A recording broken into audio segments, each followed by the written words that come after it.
Good morning, good afternoon, good evening. Zimbabwe is a failed state, and there are various measures one can use to come to that conclusion. And one of them is, of course, the nation's gross domestic product, wealth. In 1980, Zimbabwe's GDP per capita was about 6,000 US dollars per person. And over the last 45 years, it has dropped to a third of that, 2,000 US dollars.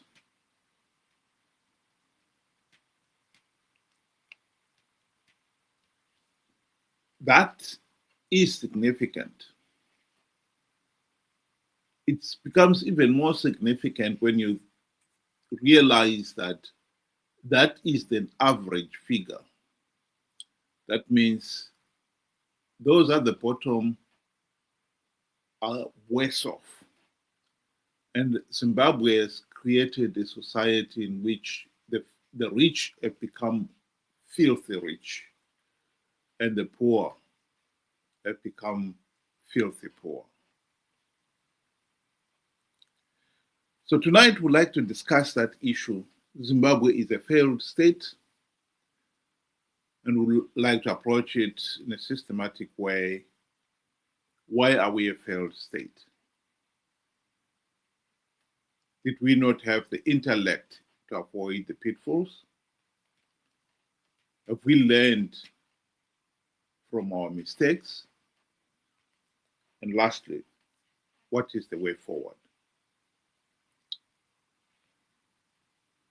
I've got tonight Ben, and we are hoping that a few others will join us. And we would like to explore that issue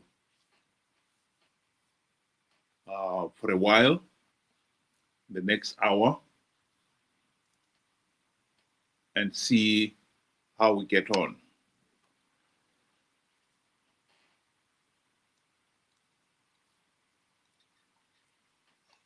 Good day to you and good day to our viewers. Thank you for joining us. Sorry, Ben. Is it Mujiti? Is saying here device is not connected. So can you look into that one, please? Sorry, Ben. Go ahead. Zimbabwe's case, it's a pretty sad case. I mean, you walk back until 1980, where a country was deemed to be the next Singapore or South Korea.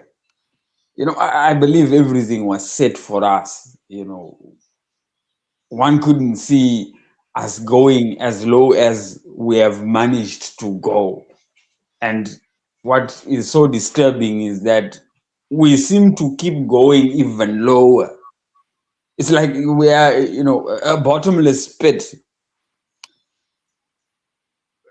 non-ending.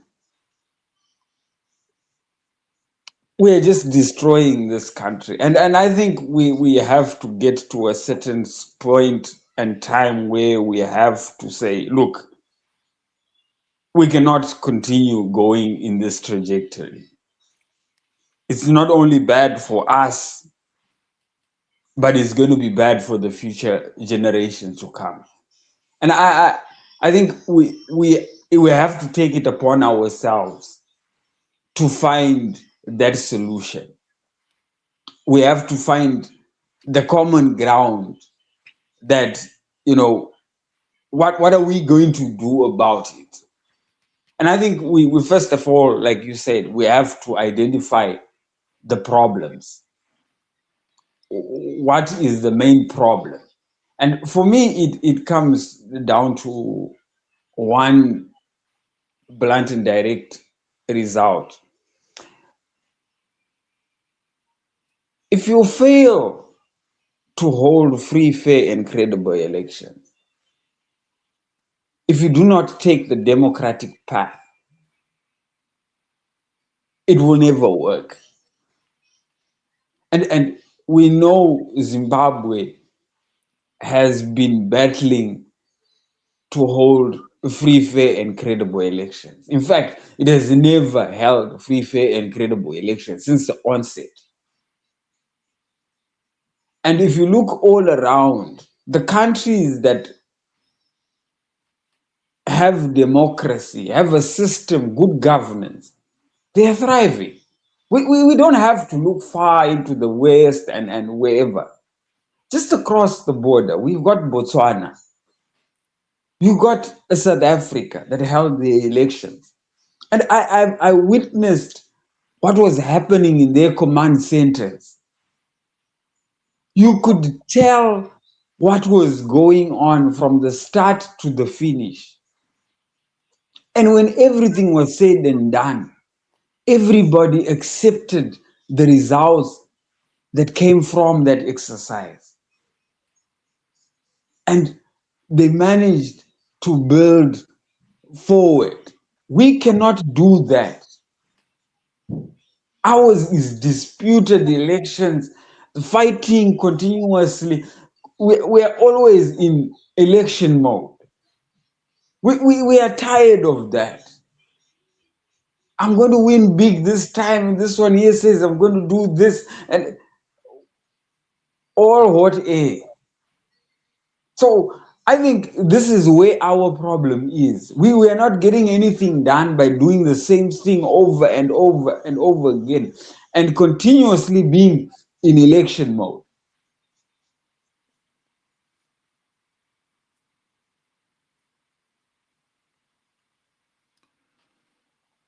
Well, I have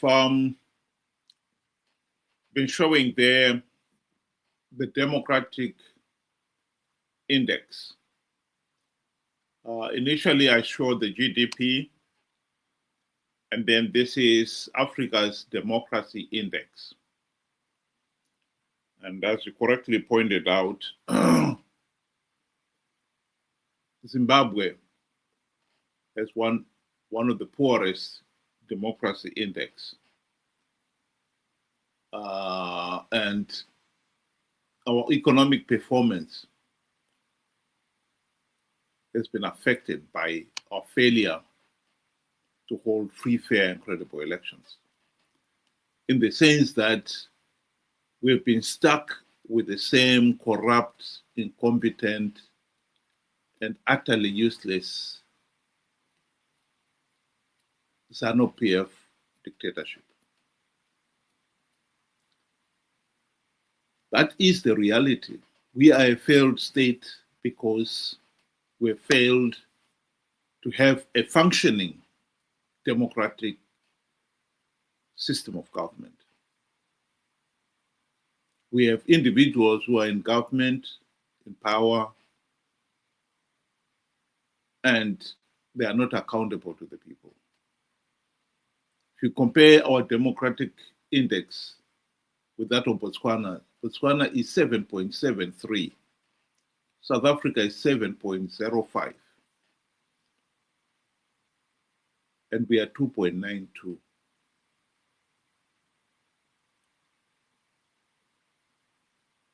We have not held free, fair, and credible elections. And we seem to be failing to even define what constitutes free, fair, and credible elections. So on that score, yes, I agree with you. We have a problem. Why we a failed state? Because we have failed to hold those in positions of power and authority to account. That is the reality.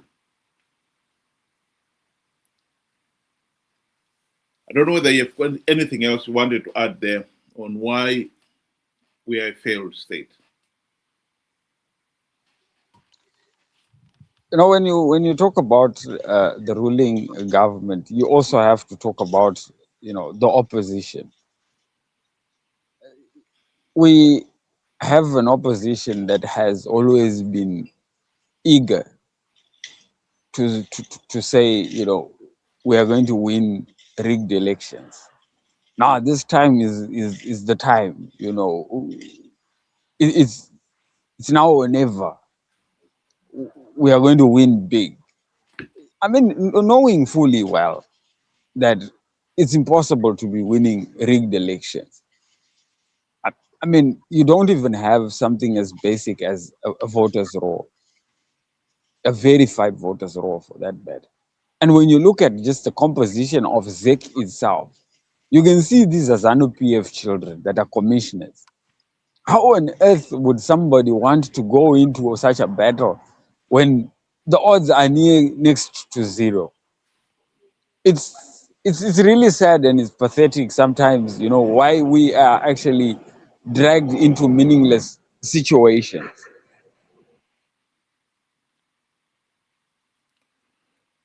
Well, one of the reasons why one could say we did not have the intellect to avoid the pitfalls, I think that cannot be denied.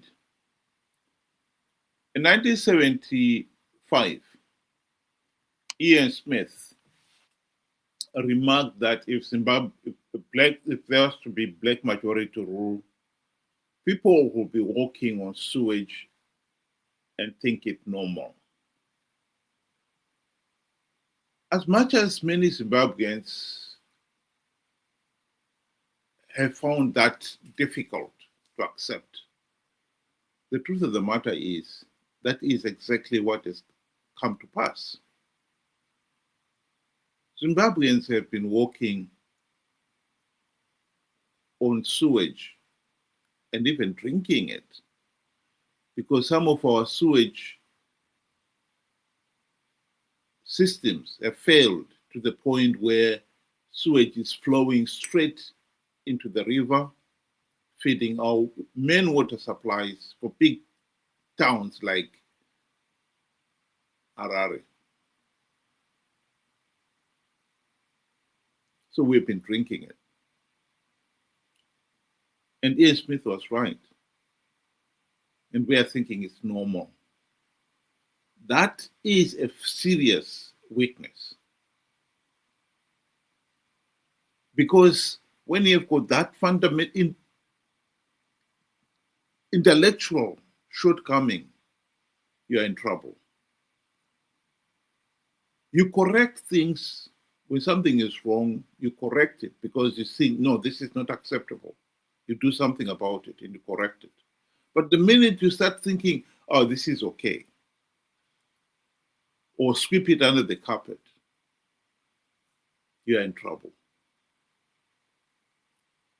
And it is that mentality that has allowed the ZANU-PF dictatorship to survive this long.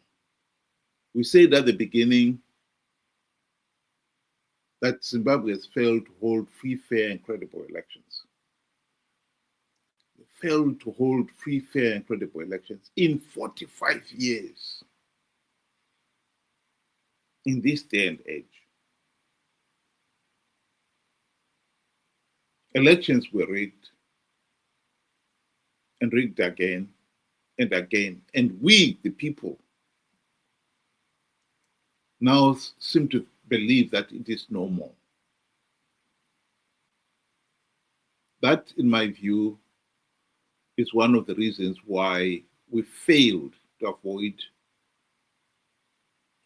the pitfalls that has landed Zimbabwe where we are today, a failed state. It is also, important to add that our desperation as a people has led, the doors to be open to manipulation. And you can see the evidence is now there. You find ZANU-PF top officials, they will be putting on, garments for Johan Masowe, because there's millions of them.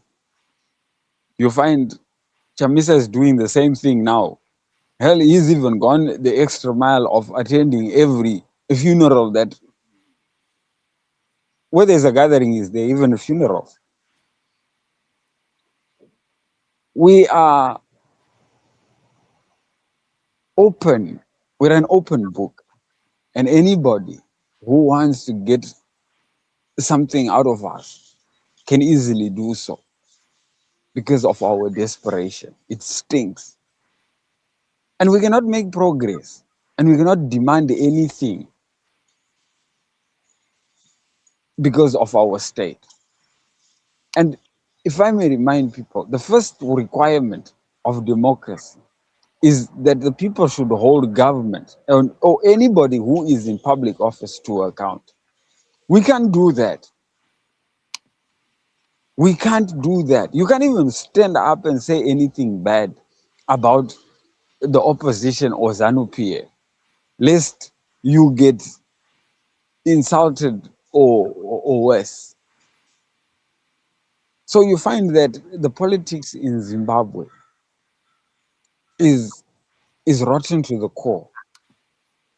And Kwame Nkrumah said, "Seek ye first the political kingdom, and everything else will fall into place." In our mess, in our political mess, we shouldn't be expecting anything meaningful to come out of it. It's impossible. We have to reset. We have to start afresh. We have to change the mentality behind it. That's the only way we can improve. And I think everything we are seeing, it comes down to the way our politics is set up. Not only ZANU-PF is just taking advantage of what is there. We, the people, have to make that stand. And we have to make the stand by first changing our way of thinking and our way of doing things. There is nobody that has the supreme right to govern Zimbabwe. We should be open to ideas. We should be open to suggestions, not to defend or insult one another over somebody that really doesn't care much. So at the end of the day, I believe the problem is with us as Zimbabweans. We fail to understand the true meaning of democracy. Just defining democracy, it does not cut it. It does not cut it. You have to understand the in-depth of what it requires. What are the fundamentals? What are the foundations to achieving this? And only then can we make progress. It's really difficult when we have such a political setup and the mindset to follow it. Thank you. I'd like to welcome a new guest who just joined us, Michelle Modriti. Welcome to this program. What we are discussing about tonight is Zimbabwe is a failed state. Why are we a failed state? Did we not have the intellect to avoid the pitfalls? Have we learned from the past? What is the way forward? I don't know how much you have been listening and where you would want to come in, but you're welcome to give your opinion on that matter. Thank you. Thank you, everyone. Sorry, I'm having connectivity problems, so I keep going off and coming back in. But for now, I'm going to listen, and then I'll let you know when I would like to pitch in. That's fine. Thanks very much. I was going to myself address the issue of where did we go wrong. I think one of the Zimbabwe intellectuals, Edson Sobho, picked it up very nicely. When he was in Mozambique, during the Liberation War. He said there was a problem within ZANU-PF itself. You could not discuss substantive issues to their conclusion, because the mentality of some of the people there was that the minute they feel they are losing the argument, they'll turn around and accuse you of being a CIA, and according to Zimbabwe today, they'll call you a puppet. I think he picked on the right issue there. As a nation, we have had this tendency where if you're not with me, you're against me. And we have lost sight of the substantive issues. I've raised that issue on a number of occasions on this platform. And I have tried to reason it from the point of view of what the Greeks said about human beings. They say there are three types of human beings.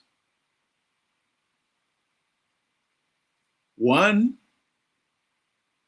the idiot, who can only think of himself, me, myself, and I mentality.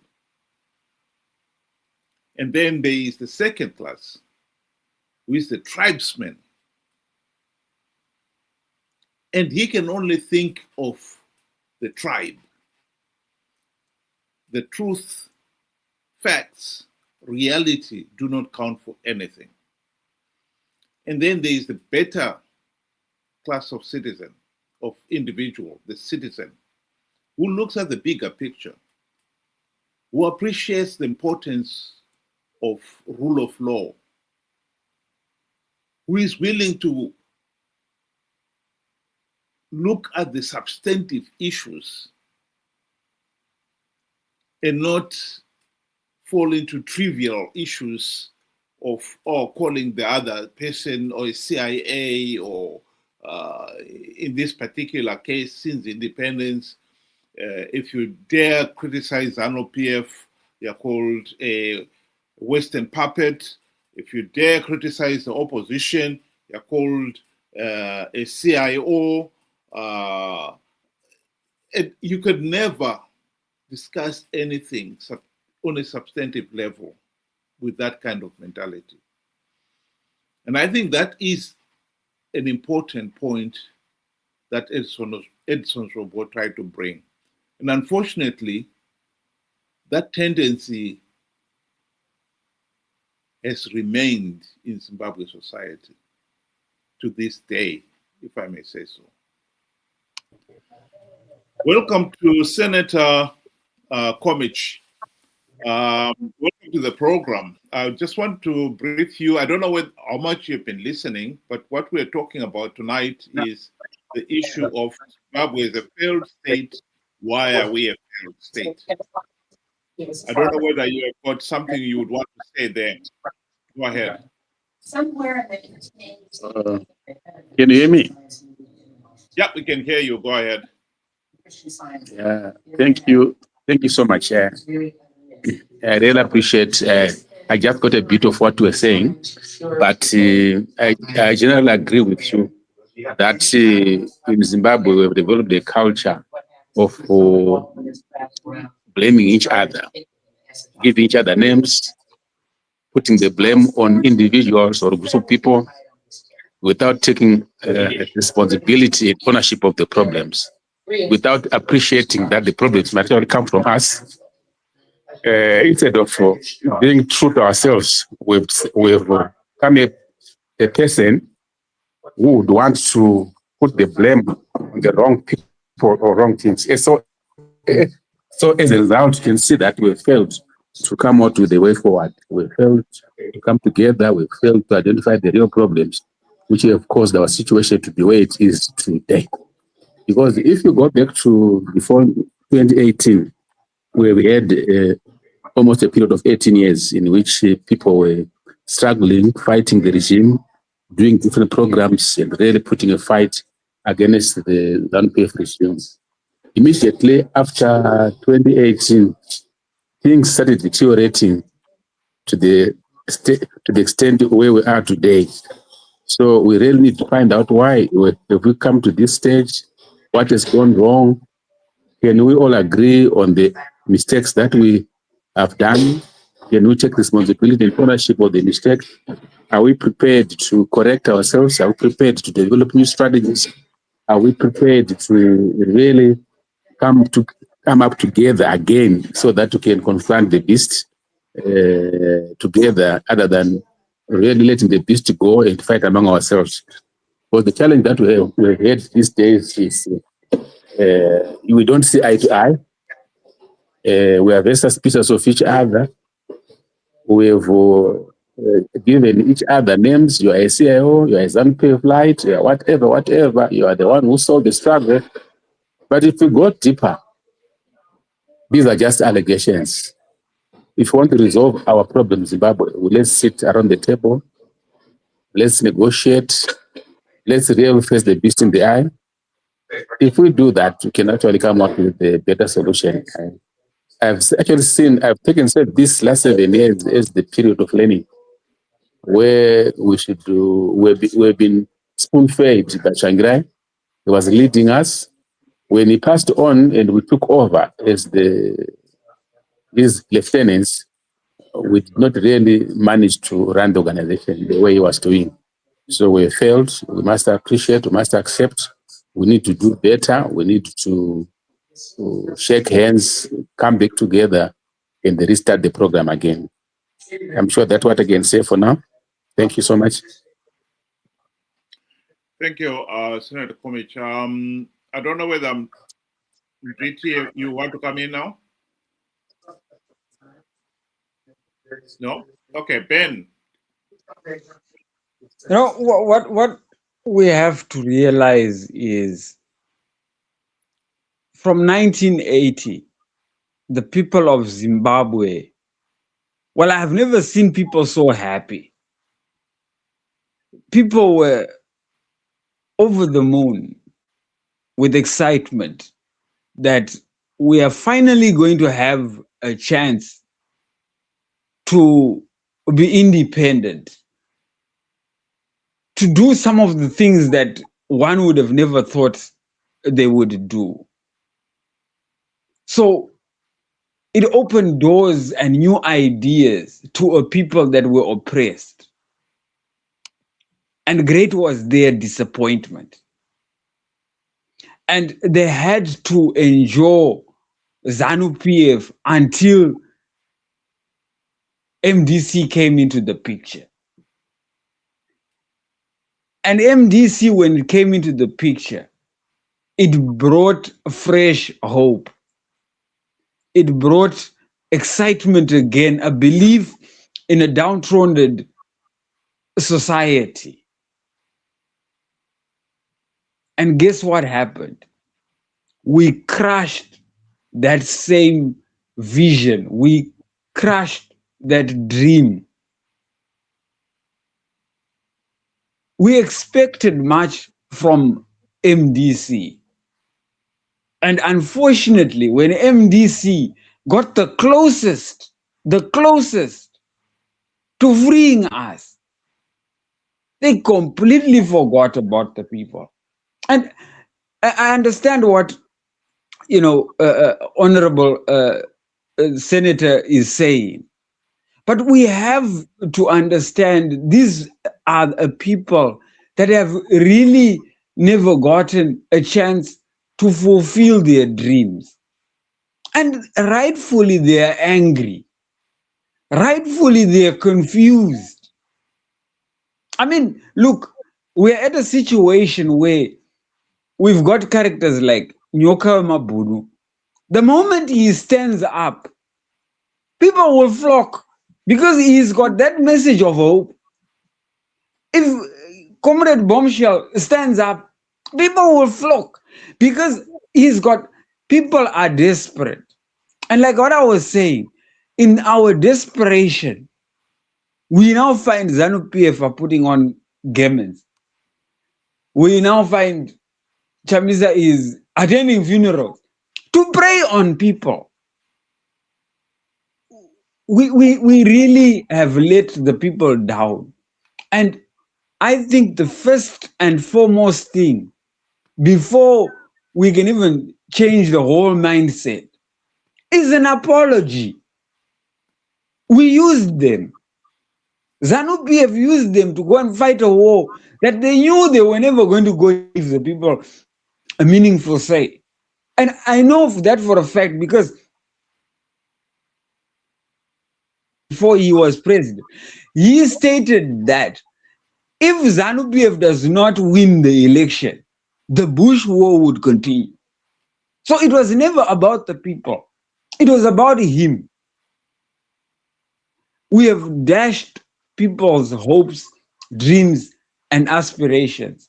We need to own up and apologize. And then you will find people will have to make that choice to say, they have come, they have said, they have admitted. Then we can start changing the mindset to say, why are we doing this? Why are we doing this? You cannot just go and just, after you've wronged them, you go and hammer it in again. It doesn't work. The world does not work that way.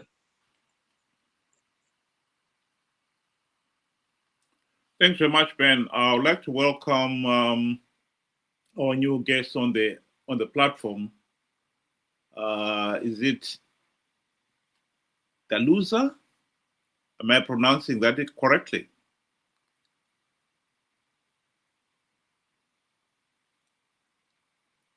Hello, do you want to come in?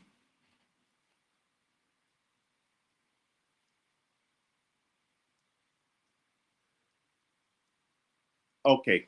I don't know, maybe he's having some problems with their system there. Senator Komich, do you want to come in?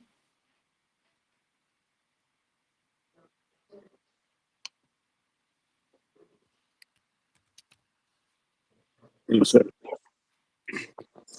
Okay, thank you so much. Just make a follow-up on what the previous speaker was commenting on. We as Zimbabweans, we must first of all appreciate the task which is before us, the challenge that is before us, understand the real philosophy guiding the ruling party right now in Zimbabwe. We are in parallel with what they believe in. We want change. We want freedoms. We want to have free and fair elections. We want democratic practices in Zimbabwe. And we all reach these things from the Liberation War. And we strongly believe that the war was fought for these freedoms for us. That's not true.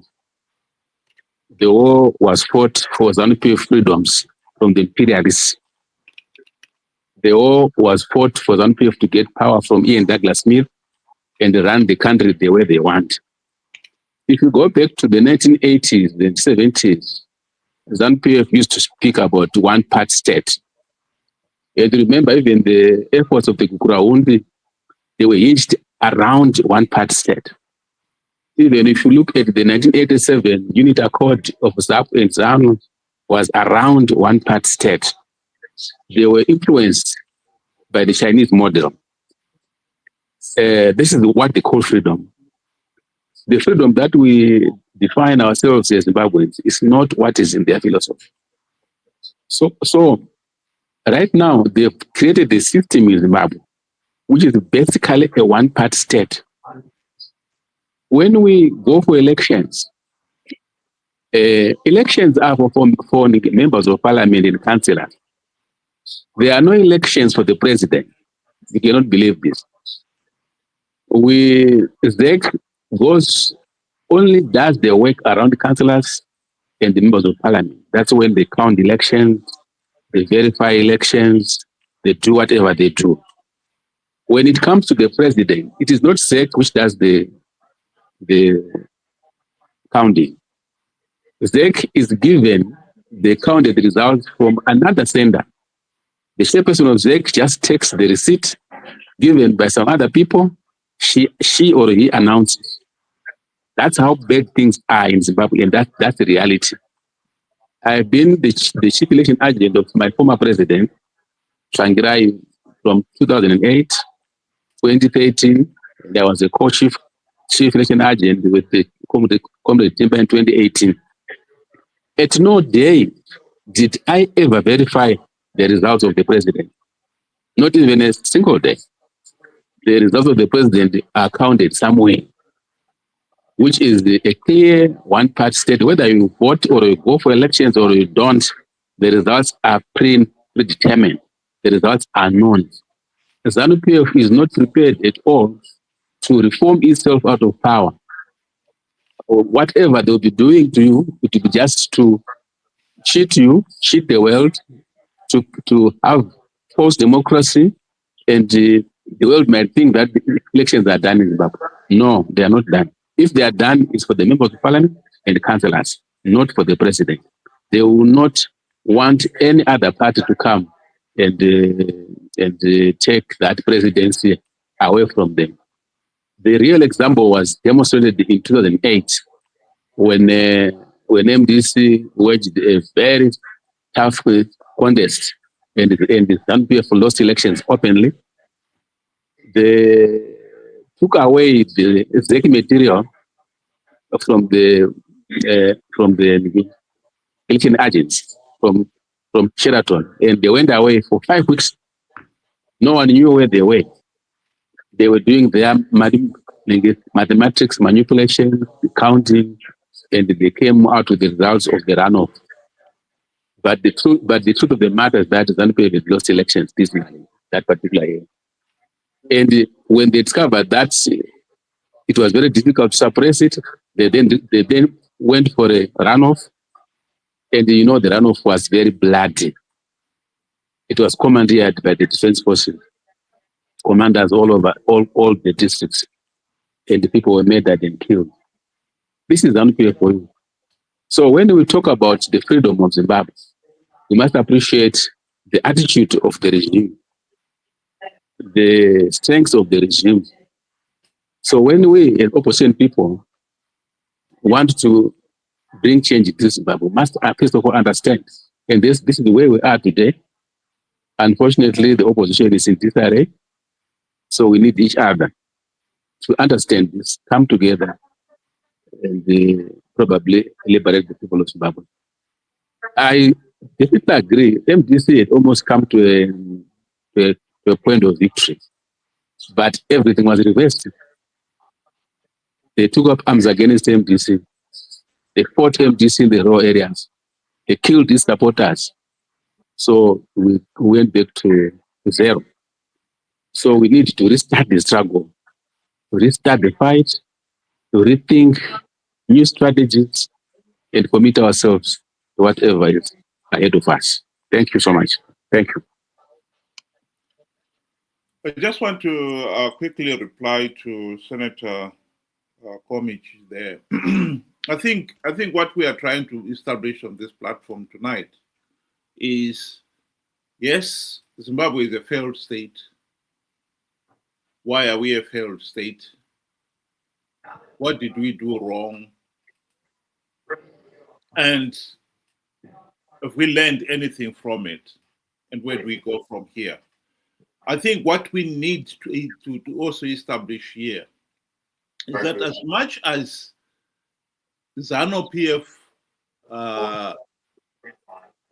hijacked the 2008 elections and the wanton violence in the runoff is a historic fact.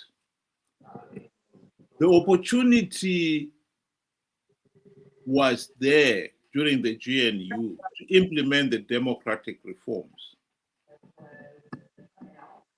None of the reforms, meaningful reforms, were implemented in those 5 years. And that is something that we have got to admit and accept that we made a mistake. Because if we keep on going to 2008, and failed to realize that we did have the opportunity to implement the reforms, then we have learned nothing. So I think it is important to underline that fact, that we did have the opportunity to implement reforms and we failed to implement the reforms.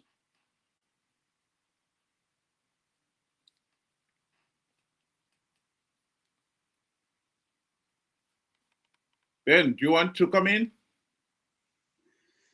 Thank you. You know, what the senator said here, I think, you know, we got to look at it in two ways, really, come to think of it.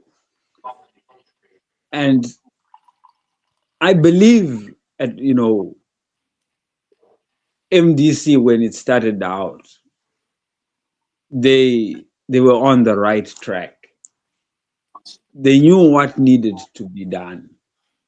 And if I'm not mistaken, when they actually formed this, did you guys have the aspiration to be a government, or it was mainly like what the name suggested, the movement for democratic change?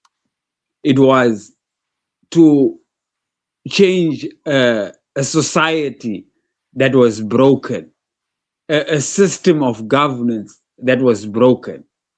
And I think the moment you moved from that direction and started on the presidency and government path, I think that is where we lost it. And I think we have to admit, because if we are saying you guys knew that there was no way you could ever be president, why would you participate in a meaningless, you know, process? I mean, it is a done deal. You wouldn't want to go into a fight or an event or a matchup where the odds are already, or where you know the outcome already, that ZANU-PF would be president. Why did then we give that hope to the people to say, you know, we will win, when you knew that, you know, we weren't going to win? I think this is where our problem is. We really weren't truthful at some point, and then we lost that trust from the people. Because I mean, Zimbabweans have caught on. Some have caught on that elections in Zimbabwe are a done deal way before. Just the same thing, if we were to say we want to participate in the 2028 election, it's a done deal. And the Senate has confirmed it, that as long as it is president, it's a no-go area. What we are now doing is fighting each other for the scraps, which is not free, fair, and credible elections. So why do we do it?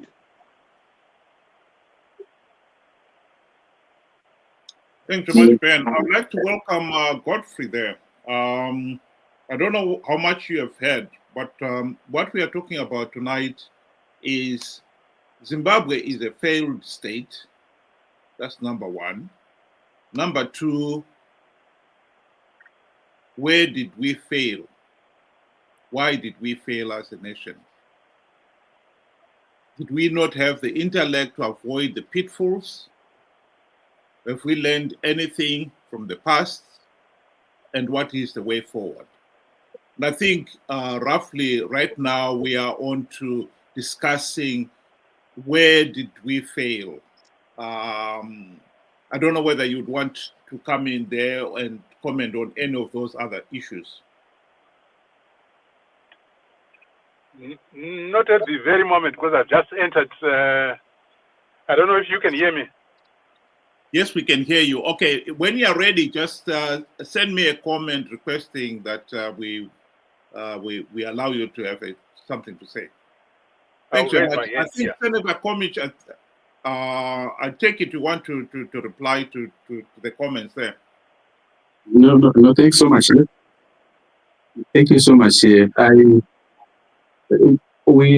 One thing that we were fighting for in 2000, before 2008 was to have a new constitution, and the constitution was actually then achieved. What we were dreaming in that constitution was to pack as much as possible all the reforms that we wanted, such as the media freedom, making sure that the elections were free and fair, the composition of the executive balance, the independent commissions, make sure that the chiefs are not going to be involved in the election, traditional leaders, the military will not be involved in the elections. If you open that document, everything is active. And it was our dream that we were going to push it during the GNU.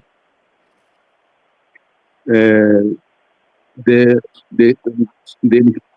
challenge that we met in the GNU was all the reforms that was supposed to be put through Parliament. The Minister of Justice was supposed to be the one to bring them. And the Minister of Justice by that time was we pushed for him to bring those what we called the alignment, constitutional alignment to the acts of the acts of Parliament. He brought just a few, deliberately leaving up the most important ones that we were pushing for. He did not bring them to in the Parliament. It is not that. It's not like that. People were just seated watching, drinking a cup of tea in Parliament without fighting. No, any other ministry had the right to bring those acts to Parliament for realignment. No one. So, as you know, Zambia did not like the constitution that we came out with in 2023. It removed so much power out of them, but they were teachers in a way that they did not want to then realign the constitution to the actual Parliament deliberately. As I've always said, Zambia is like a bully with a gun. If you meet a bully in the street who has got a gun, he or she will do whatever he wants with you. This is what Zambia does. I'm raising these things so that at least when you plan or when you think, you understand the challenge that we have in Zimbabwe. Otherwise, you might actually continue to think that things are so easy, things are so light, and you can do whatever. This so and so is tricky, so it doesn't do. No, you must appreciate that these people are the Chinese model, the one-party state. They will not want to leave power, and if you threaten them through election, they will kill you. So whenever we're making new plans, you must also have this knowledge. This kind of knowledge is very, very important because if you didn't have it, you're going to wander and you end up blaming yourself. We have a big challenges, but we need to put our heads together. We need to ask each other what went wrong in 2018, what went wrong in 2018, so that we can share what exactly happened and what we want to do and what we want to do. I think this is what I can comment about the Myanmar reform. They deliberately blocked the process. They acted like a bully with a gun. They refused to align the constitution with the act of parliament. Yet every reform that you want in Zimbabwe, it's documented in our constitution. You can raise any one of the reform that you want. You find a chapter which covered that reform in the constitution. That is what we did when we were writing the Zimbabwe constitution, and that was the objective, so that at least we can have a democratic country. However, it's too stubborn. When it comes to the election, it depends on how you define the mass democratic struggle. if you want to define it, you must start from defining what do you mean by the mass democratic struggle.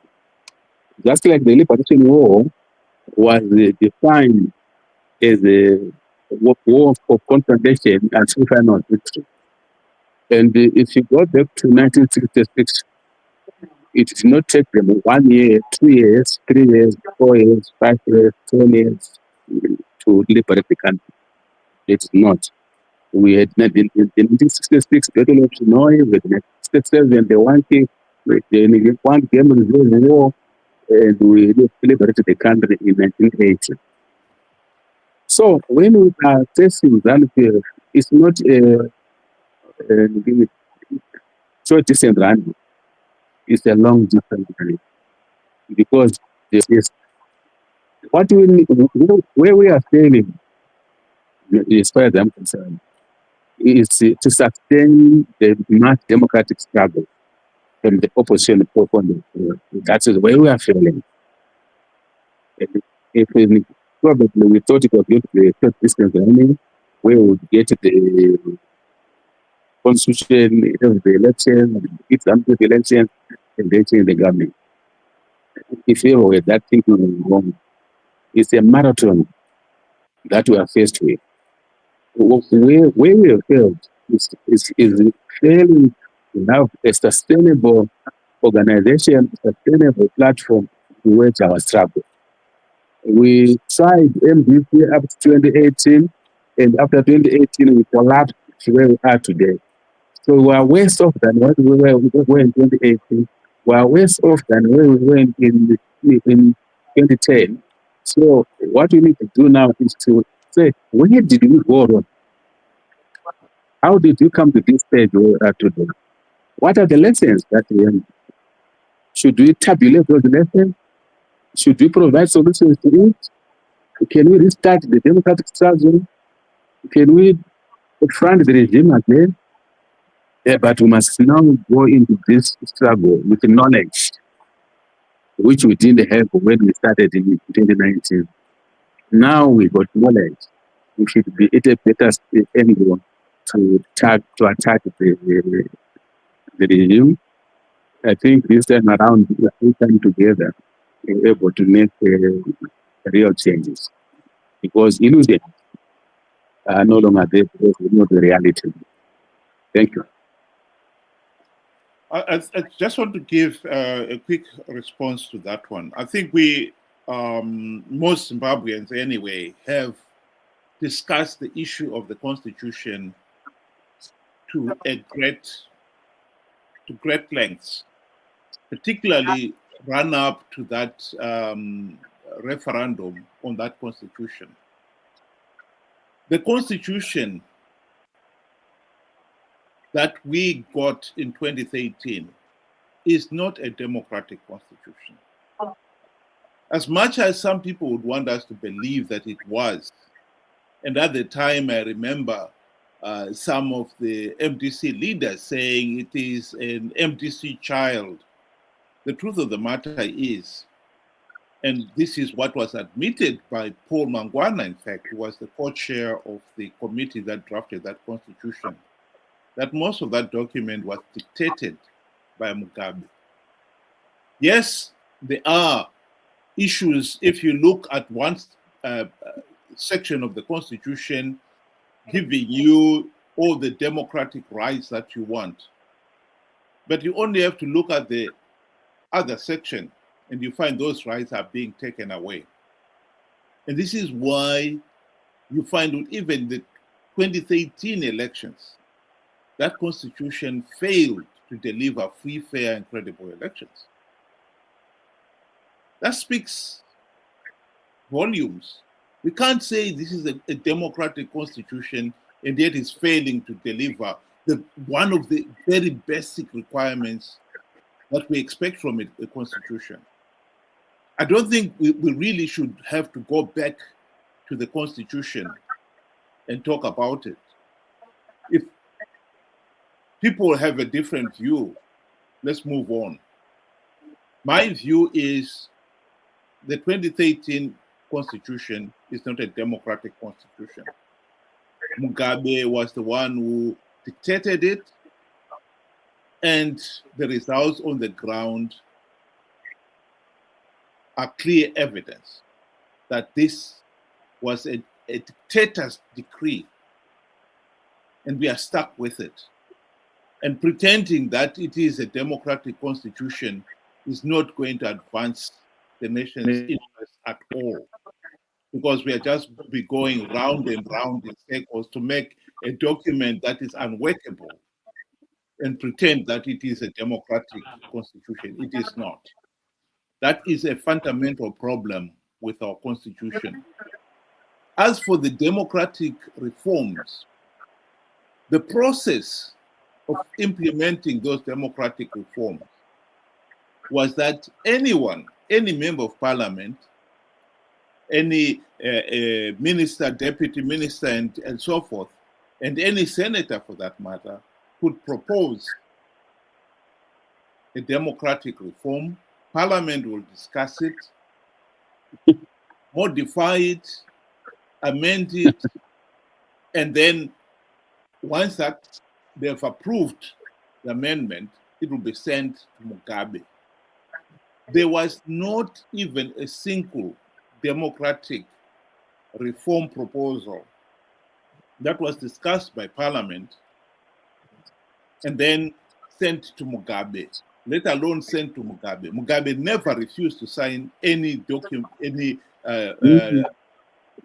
reform proposal. These facts were revealed by none other than Patrick Chinamasa himself in 2018, when he came back from the SADC meeting in June, where SADC had said to MDC leaders, do not go into the 2023 elections without reforms.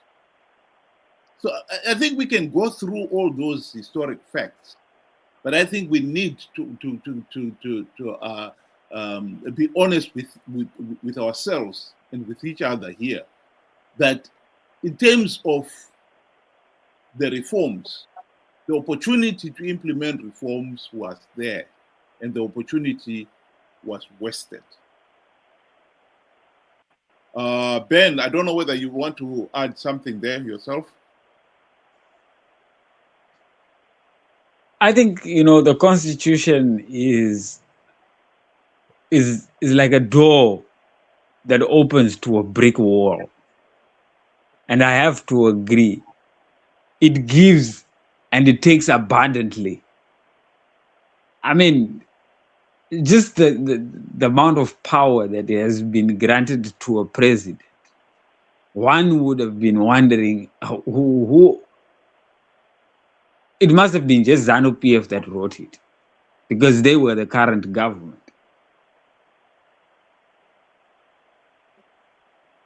It takes so much away. You can say, I mean, in a few words, you can say, people have the right to gather. Then at the back, you have to consult the police.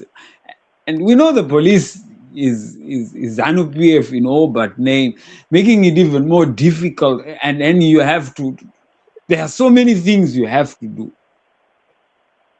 It gives and it takes away. So we cannot say we had reforms, or we can base our reforms on the Constitution. And rightfully, like you said, the Constitution has never, produced any free, fair, and credible elections till this day. But my problem is, with all this knowledge, we knew what ZANU-PF was doing. We knew the outcome. Why did we keep insisting on doing the same thing over and over again, when we know doing something so many times and expecting a different outcome is just madness? Every time the people of Zimbabwe have been given false hope, this is the time where we're going to win big, where we are going to, come election time, we know the outcome, but it still hurts. Why are we doing this? Why can't we move away past participation in rigged elections and try some other avenue? I mean, look, SADC has always given us recommendations, and at one point the EU gave us 23 recommendations. These are good as reforms, but we have ignored those, and we have still continuously participated in rigged elections, knowing fully well that is what has been giving ZANU-PF legitimacy. Is it are we failing to learn that part, or are we doing it because there are seats that are involved? Because at some point, some MDC, even the Triple C guys, actually say these are our hard-earned seats. We used our own monies. It's now personal. If this thing is supposed to be for the people, there's something wrong with that. When we know something is not going to add up, and we tell lies about it, and then we make people go on the assumption that it is a done deal, we crush people each and every time. This is now why we find our politics has become broken. That anybody that comes up with any funny message can easily sway the people. I think there we need to really correct that, to say, participating in rigged elections has been a cause, not a solution. And we need to stop that up until we take the recommendations that we have been given. And I think the battle is even much better when we just simply copy and paste those recommendations as there is. Because when we then refuse to participate in rigged elections, it is not us that gave us that brought up the recommendations. It is SADC, AU, and AU. They are the ones that have to now come and fight in our corner. We have to force things. Unlike we just business as usual, participate, get rigged. We are back crying. We are back, in various assemblies trying to manufacture another way forward to the next run. It's tedious. I would like to give a chance to Godfrey or Michelle. Are you guys ready? Yes. Yes. Okay, go yes. ahead. I think what I would like to encourage you to focus on now, because we'll be closing in about 30 minutes, is what is the way forward. So if you could, you can comment on other things since you have not had the chance to do so, but if you could also focus particularly on what is the way forward. Go ahead. Is it me or Godfrey speaking? Can I go?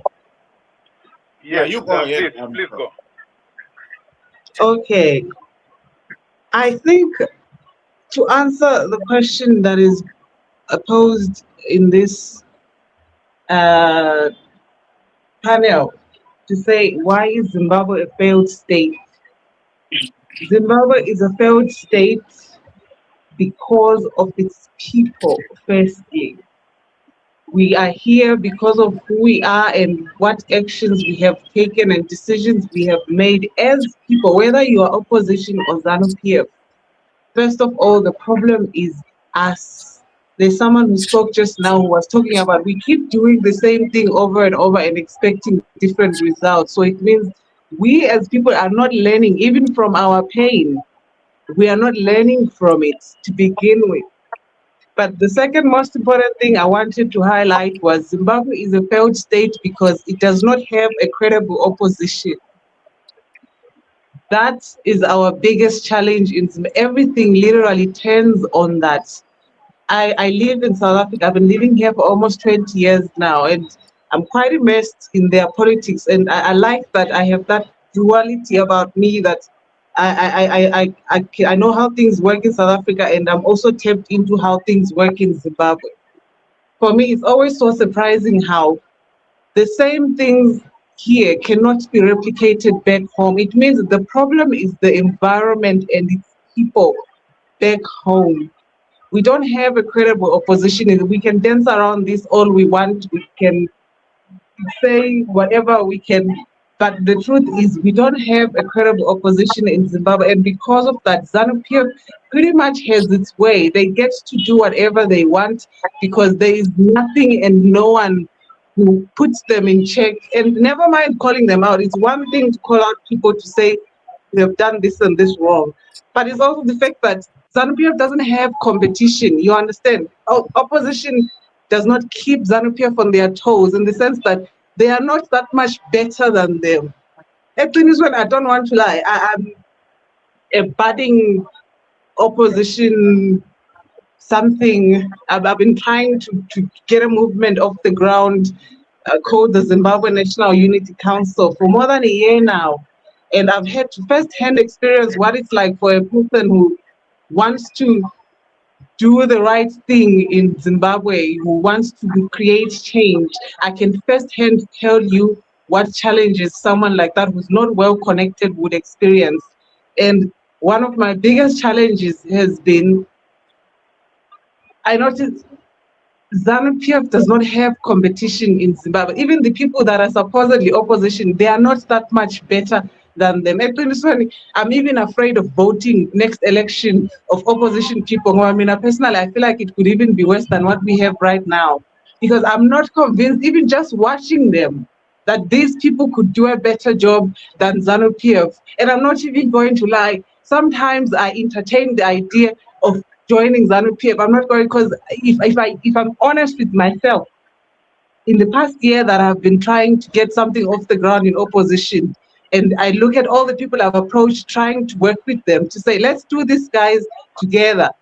I don't see us winning an election in 22. Even if ZANU-PF were to grant us the reforms that we say we want, I don't see us winning an election. That's why lately I even entertained the idea of perhaps working with ZANU-PF, because maybe then we could do something. At least they are doing so. They have an institution, they have an organization. Opposition amangaki ngapha MDC, they are busy fighting at halfway house or who's supposed to take over. I don't even understand how those things are a priority right now when we have such a big issue to fight. And ZANU-PF doesn't even need to rig elections next election, to be honest, because currently opposition is doing a terrible job all on its own. Even I'm telling you right now, I have no confidence in them, and I don't even think I'm going to vote for them. I was hoping to work with them, but I'm not going to lie. If I'm completely honest with myself, it's not looking good. I don't think we are ever going to win an election in Zim, even if they were to grant us the reforms we say we want, because we don't have a singular point of approach like ZANU-PF does. You see, ZANU-PF may have factional battles. They may fight. Geza may come out and say, Mnangagwa must go tomorrow. But when all is said and done, ZANU-PF is still an institution. They have a constitution, they have rules. If you do something, they know that this is not how things are supposed to be. They have processes in place. They have people that, mind you, Tina, this opposition leader has their own thing going on here. This one has their own thing going on here. This one, how are we even surprised we keep losing elections? I really do acknowledge that ZANU-PF uses brutality, and they have killed people, and people are now afraid, and they're silenced by fear. I really do acknowledge all of those things. But we also need to acknowledge we don't have our house in order to be able to take on ZANU-PF at the moment. Can I ask you a quick question before you finish? Don't you think one of the problems we have in Zimbabwe is that we have tended to look at, we have got the choice between ZANU-PF and the opposition as we see it. In other words, we have limited our choice to the point where we think the choice is between ZANU-PF and MDC, when in reality, both of them have failed the country. and we cannot think outside the box. Yes, absolutely. And when you said earlier you would like us to talk about solutions right now as we are about to wrap up, I wanted to add that I worked on something, a concept which is non-partisan, which is focused on us building the country that we want to see. We don't need to be in power yet for that to happen. The reason why we keep failing is because we don't have a plan to begin with. So I started a platform called the Zimbabwe National Unity Council, where literally anyone who has anything to complain about or has a skill or knowledge that they want us to put in building the country, we have a central meeting point. We don't have that in Zimbabwe. Omunye nomunye une space yakhe lana, omunye une WhatsApp channel yakhe la. None of it is ever going to work like that. So when you say solutions, that's something I wanted to introduce, to say I created a non-partisan platform. Whether you are from ZANU-PF, you are from opposition, you are apolitical, as long as you have ideas of what can change in our country, what can change in your economy. If you know, for example, how we can improve the minerals and mining industry or the transport industry, I'm looking for people like that. We put them in one place because we need something like a digital office, to say that's what like a WhatsApp channel with different groups in one community where we group ourselves according to what each person can do. If there are people who can bring about electoral reforms, we create a group for them, they meet there. But all in all, we are one community. I've been trying to get this off the ground for more than a year now, and it shouldn't be this hard if people were as serious as they say they are. And the reason why it's so hard and it's been so challenging is because I don't have support. And Zimbabwe is a very politically hostile environment. The people that have the skills and the knowledge to turn our country around, they are never going to emerge under these circumstances. Because as it stands, it seems to me I must kind of join this cultish group of people and do and say what they want to hear before they can take my work seriously.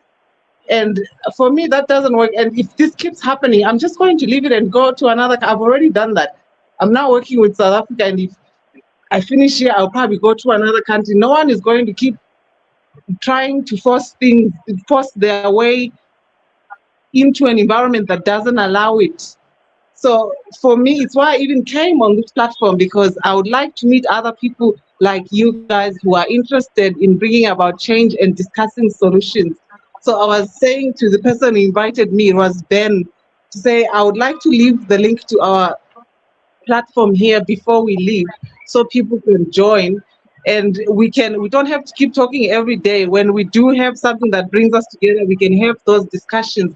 But the most important thing I would like for us to do as people who say we are Zim opposition, can we find each other? Can we find a central meeting point? Not everything has to be about this person or that person or this person. And if those people can't even come out and say they don't know how to do ABC, because we have held them as these messiahs of us, and solutions can only come from them. And that's what I'm trying to eliminate with this new digital platform. That's a digital office, to say, doesn't matter if you are a nobody in Mondoro somewhere. If you have a good idea in your head, come, give it to us. Let's work. Whoever can bring solutions, those are the people I would like to see rise moving forward. The reason why our political culture is the way it is because we don't have a system of meritocracy. In a system when I was Bani, oh, you are nobody, I don't know you, who are you? Doesn't matter what I'm introducing to you, the attitude is always the same. Who are you? I don't even know. But a person who you exalt, they may not even have good ideas, but because it's that person, you elevate them, you elevate the people that are affiliated with them. That's how they end up creating these mafia states of people who are incompetent, because we didn't take care of the problem from the root. So if we could create a platform like the one I'm talking about, where it doesn't matter who you are poor, you are rich, you are a woman, you are a man, even if we don't know your name, if we keep seeing what you are, someone who's bringing good suggestions, you are doing good work, can we start elevating people like that moving forward? But I think that's all I have to say for today. I will drop the link to our platform in the comments. I'm not sure if you can click on it, but we're going to keep meeting here anyway, so we'll get to know each other and share contacts. Thank you. Yeah, just put it in the comment section and we can show it on the screen so that those who are going to access it, even at a later date, can still see that link. Godfrey, do you want to come in? All right. Yes, thank you. Could we, because Center Committee laid down the foundation of all these problems. He says, he puts it this way, that we are dealing with a bully with a gun. And this is the problem that we have. And the solution should be centered on how to disarm the bully. And secondly, this is a bully with a gun and with a fat pocket and backed, like Ben said, backed by a president who has limitless powers, unlimited powers.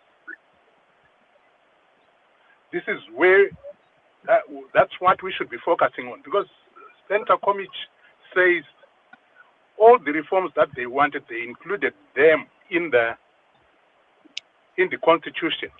And that is a fact coming from someone who was in the camp that produced the Constitution. So the problem is, because they hold the gun, they are doing whatever they want, breaking the Constitution, which is supposed to have been controlling them. If we try to form any organization, we have gone through many organizations that have tried to come up against that. Because of their fat pockets, they have managed to buy out the core people within any organization that is coming up as in opposition. That power is the one that has really destroyed any form of opposition, any form of opposition to ZANU. I think that's what we should be focused. I had someone chuckling when I think it was Wilbert, when he was saying something. Maybe they were trying to say that is not true, that no reforms were brought before Mugabe himself. I don't know if Center Committee is still amongst us. Maybe he could clarify on some of these things that we have said here. But I think our problem and the solution is to disarm them somehow, to drain their pockets, and to find ways of limiting the powers of the president. Yeah. I think before I come with what I propose as a solution, let me just expand a bit on the bully with the gun. I want to give examples. It's not only Zimbabwe which is this quagmire. All countries that went for the liberation war, such as Angola, Tanzania, Kenya, Uganda, Rwanda, Mozambique, Zimbabwe. These are bullies with guns. There are no elections being done in those countries. No elections in Angola, no elections in Kenya, in Tanzania, Mozambique, whatever. There are no elections. The results are predetermined. That is what's happening. Out of the all countries that went for the liberation, the only country which will not fall into my theory is likely South Africa. All these other countries, whenever they are threatened by the opposition, they take out their guns and they shoot. This is what we must appreciate, and this is what we must understand. So whatever plans that we come out now, so we must know the bully with a gun. I'm not saying we should not continue to fight. Otherwise, the liberation war could have been left undone if the young boys and girls had not been brave to fight Ian Douglas Smith. Remember, Ian Douglas Smith's attitude was that never in 1,000 years shall a black man rule Georgia. But he was proven wrong. So today we are faced with the same situation where the Ian Douglas Smith, who was white, is changed into a black person. Some people believe that no matter whatever you do, no matter what you do in Zimbabwe, no opposition party will rule Zimbabwe. That's their biggest, that's their belief. You never remember when they say it is Tonga Nyika kusvika madhongamira nyanga. Remember the comments of the generals, the army commanders of Zimbabwe, telling us you are wasting your time. That's the problem that we have. This has been made worse. I want to agree with my sister, Dr. Ramajamai, that opposition is done as a disservice. We cannot be in a country where we don't have an active opposition political party. It's pathetic. I am one of the leaders. I am very sorry to put you in this situation. I want to apologize to you. This is a mess, and you cannot tolerate this. This is very bad. However, what do I recommend? We have to come together unconditionally. Unification of all opposition cadres to establish a strong and a more formidable opposition movement to confront ZANU-PF head on. Why do we want to confront ZANU-PF head on? We must crack their mindset. We must make sure we know we can challenge them, even if they believe in a one-party state. We can break them down into multi-party democracy. You see what has happened in Mozambique. You saw what happened a few days ago in Kenya. You saw what happened a few hours ago in Tanzania. It's the way to go. Let us not lie or pretend that we will talk through negotiations. They'll be laughing at you because they'll say, you want to use negotiation to take us out of power. They would not. They need to be confronted. They need a strong opposition movement, dedicated men and women, youth and Madara, to come together and confront ZANU-PF. They will crack. Just like you saw in 2007, 2006, 2008, when Morgan Tsvangirai led a mass democratic struggle called DRC, something changed. There were negotiations. The constitution was written. They were not prepared to write the constitution. They were not prepared to negotiate. But because the movement was put in place and confronted the regime head on, something changed. So I'm quite sure if we regroup and come out with the same strategy, you would find that something will change. And freedom does not come overnight. It's not a one-day thing. It's a gradual process. And we need to have this mindset that we're on a marathon. Mozambique is in a marathon. Kenya is in a marathon. Tanzania is in a marathon. Rwanda is in a marathon. Uganda is in a marathon. Angola is in a marathon. The first thing that we must do in Zimbabwe is to unite.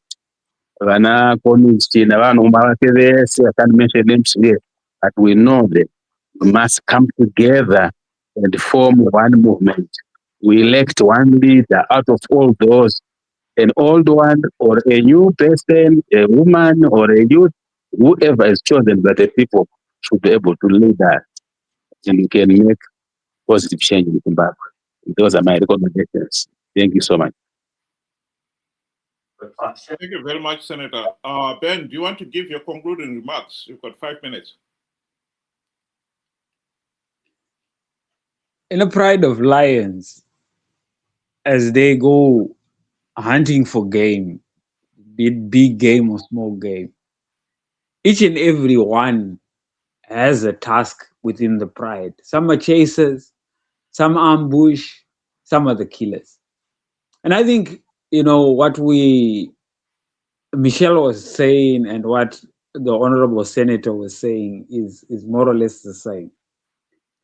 We have to know our part, whatever we are good at, and we need to come together and formulate a solid plan.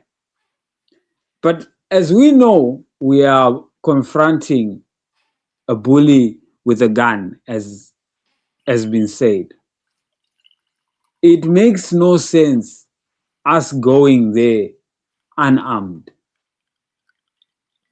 It makes no sense going there without identifying the characteristics of this bully. What makes him tick? What are his weaknesses? We need to know all that before you go and confront, because you will equally be, unprepared. And what this means, and I think most of us are sharing the same thing, is we need to have unity, but we have to have unity with purpose. What is it that we are going to be doing when we get there? Because the problem, I think, with the opposition taking away the power struggle and the love for power is we have no one purpose.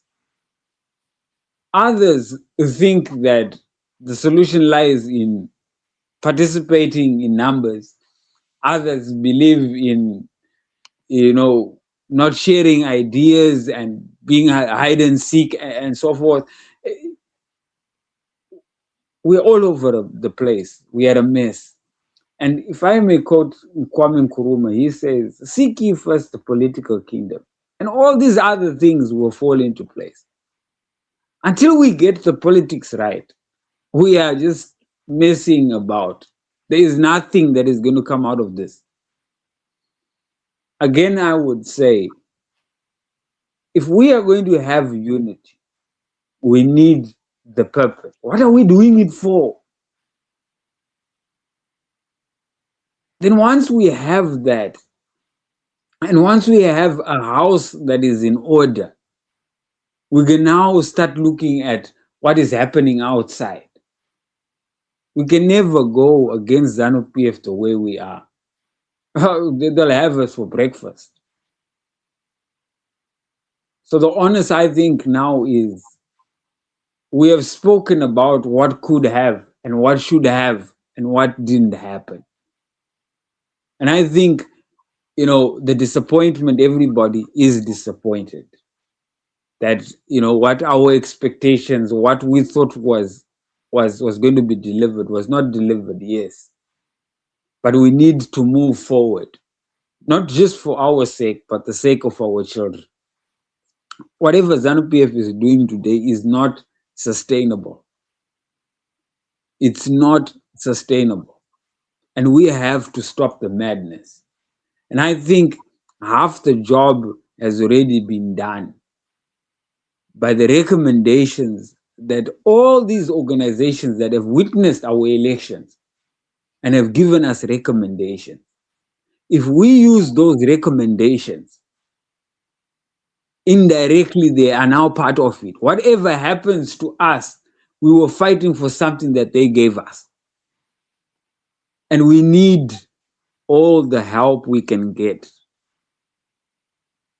That is one thing that we need. We need the help that we can get. And I believe the help is there. They helped us before. And I think the senator will testify. The outside world was in support of them at some point. They really thought these were the guys that were going to start something new, something fresh in Zimbabwe. But unfortunately, along the way, mistakes were made, wrong decisions were made, and a path that was once straightforward became, twists and turns and very dangerous bends. So I think, first of all, we need to find each other, and then we identify the beast itself, the bully itself, and then we equip ourselves then we can make the attack. Thank you very much, Ben. Godfrey, do you want to make your closing remarks?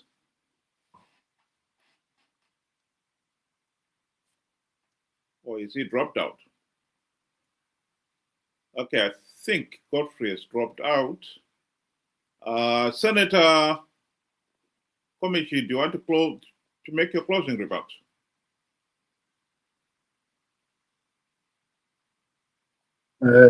Thank you so much. I don't have much. I don't have much to say, but I would like to appreciate the efforts that you guys are putting so that we can put our minds together. Definitely, we must accept that we have got a problem in Zimbabwe. The ruling party is a morning star that must be dealt with. The opposition party is also a morning star that must be dealt with. We need to make sure that we organize ourselves as the opposition movement. I want to appeal to all my comrades that we committed crimes against each other, but those were personal crimes. We had the duty to save the people of Zimbabwe. Let's put our differences aside and push for the national agenda, national interest, the wishes of the people of Zimbabwe. When we come together and join our hands, we'll be forced to reckon. And we must do it now. We must have an agenda to stop the 2030 presidential term extension. This must not be allowed to take place in Zimbabwe. We must reorganize the people of Zimbabwe. The people of Zimbabwe are still there. They are angry enough. They just want leadership, which is united, which is organized, which is going to be leading from the front. Death, arrest, they are not an issue.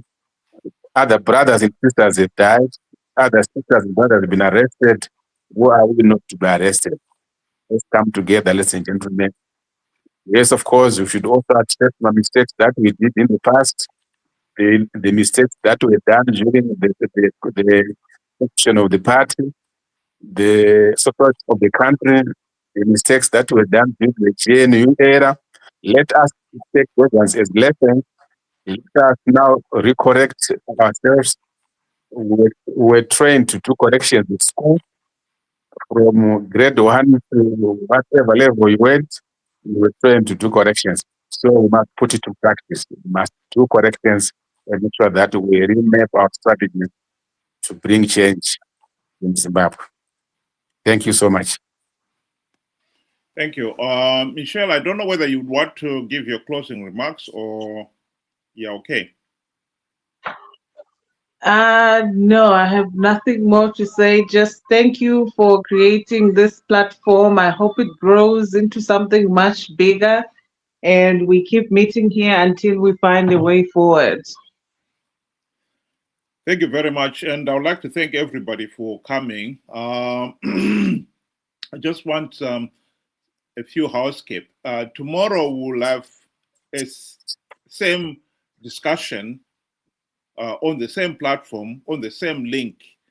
And tomorrow, I thought we should focus on what is going to happen between now and 2028.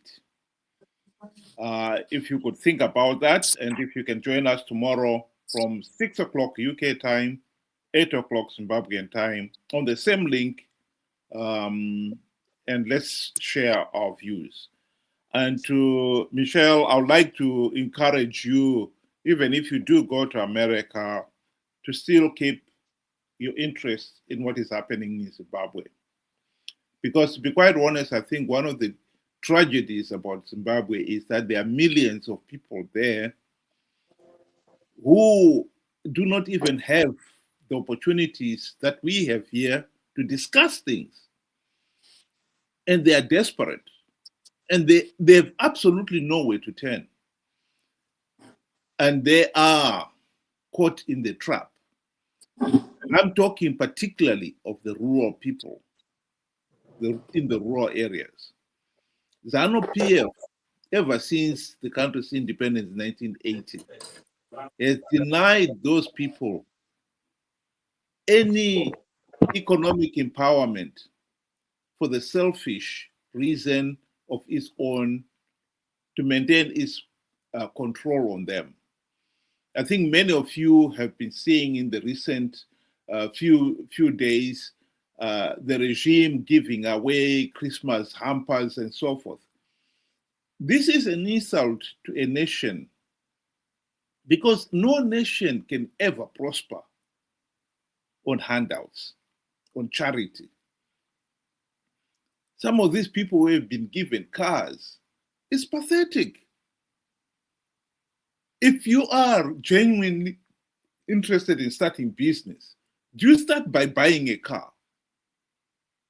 You know, if you can't even afford to a bicycle, it's ridiculous that you should be buying a car. And yet this is what we are having in Zimbabwe. I would like to conclude with my way forward. I think our way forward here is very clear. We should accept that the present political system has failed. It's not working, and to admit it. And I believe we should be looking outside the box. The temptation in Zimbabwe right now is to always think, well, maybe we can fine-tune the opposition and we can make it work. Or ZANU-PF, if we change the dictator and put somebody else, maybe it will work.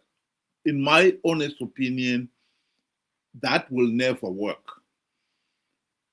You are just repeating the same mistake over and over again. We need to think outside the box. And in my view, we cannot have any meaningful political change in Zimbabwe as long as ZANU-PF is able to rig the elections.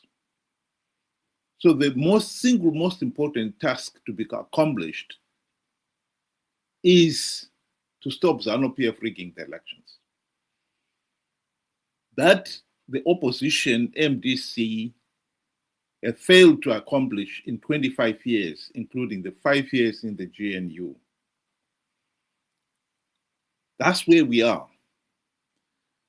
And worse than that, in fact, ever since the GNU debacle, the MDC CCC leaders have participated in flawed elections, knowing fully well that the process is flawed, knowing fully well that by participating, they are giving ZANU-PF legitimacy.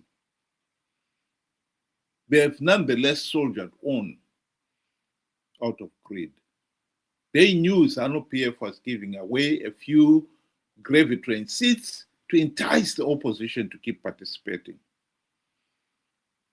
Ben referred in one of his comments there, some of the opposition leaders, even when SADC and the AU had said these elections were flawed, we insisted in taking up their gravy train seats, claiming that, oh, I paid for it.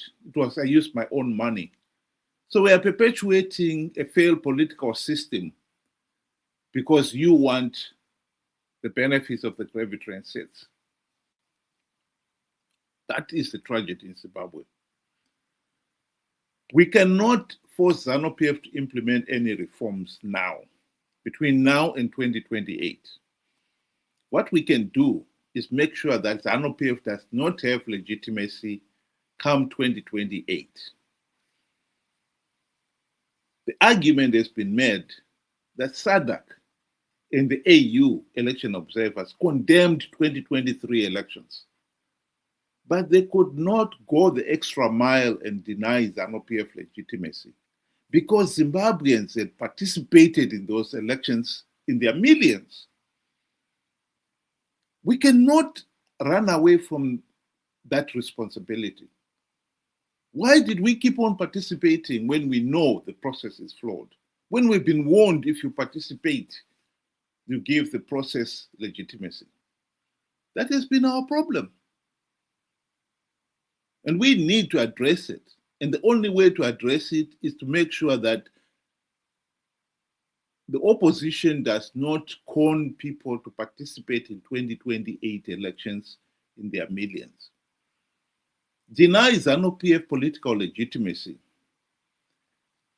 and it will be forced into another GNU, which this time we will see to it that the reforms are implemented.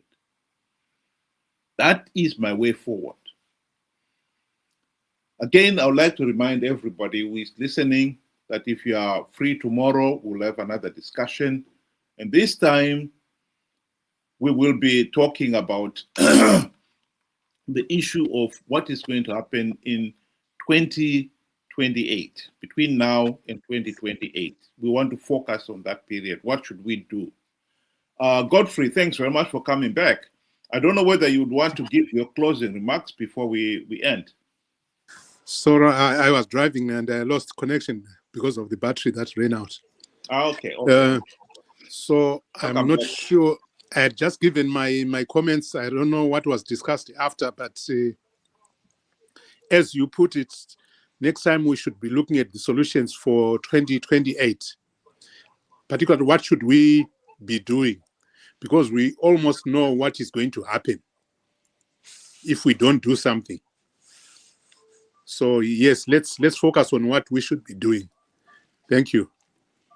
Okay, thanks very much again, everybody who was able to join us this evening, and I hope you'll be able to join us again tomorrow. Like I said, it's the same link we'll use every Saturday and Sundays, same time. So thanks, Ben. Thanks, Michelle. Thanks, Godfrey. And I don't know whether Senator Morgan Komichi is still listening, but thank you very much for joining us again. And to everybody, have a good night. Thank you. Thank you.